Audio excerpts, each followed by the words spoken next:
I-cord bind off.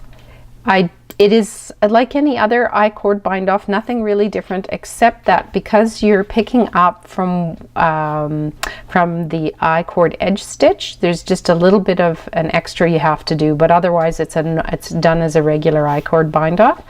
And this would be on my Misty's Cozy Cable cardigan. This would be on the collar and also on the cuff when you're finishing off the sleeve. So what you do is basically work your I-cord edge stitch, and you're just going to work it twice. Like you're going to do one row, then another row, and then we'll start the bind off process. And that's to give you a little more length to make a corner so that your I-cord bind off has a nice round edge to it. So normal, you would slip with the yarn in the back, slip with the yarn in the front, knit one, turn your work, and now it's like you're coming back and doing the wrong side of that edge stitch. So that is slipping with the yarn in the front, and that is knitting one, and then that's purling.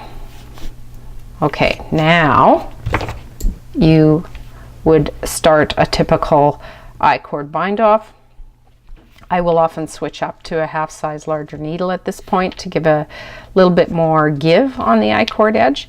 Up to you what you want to do there, but this is where I just now work it as a traditional I-cord bind off, except that I'm starting it like this pattern would start. This first one is slipped, just like that, and then you knit one,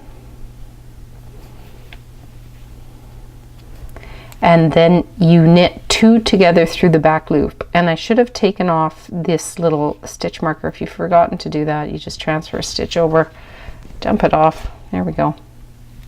Okay, and now knit two through the back loop, transfer those 3 stitches over, and continue to work a normal I-cord bind off. So you're going to knit one, knit another one, knit 2 through the back loop, transfer those 3 stitches,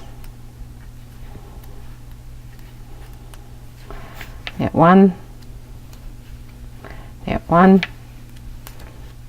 knit 2 through the back loop, transfer those 3 stitches, and I'll just pick it up at the end so you can see how I finish it off. I've reached where I have 3 stitches left on my I-cord bind off, and I transfer them over like that. Then you knit 2 together through the back loop,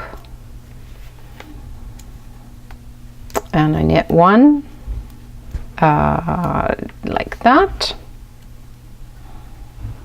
Oops, sorry, just snagging the yarn here. And then I transfer those stitches back to the left hand needle, and I finish by knitting the 2 together through the back loop.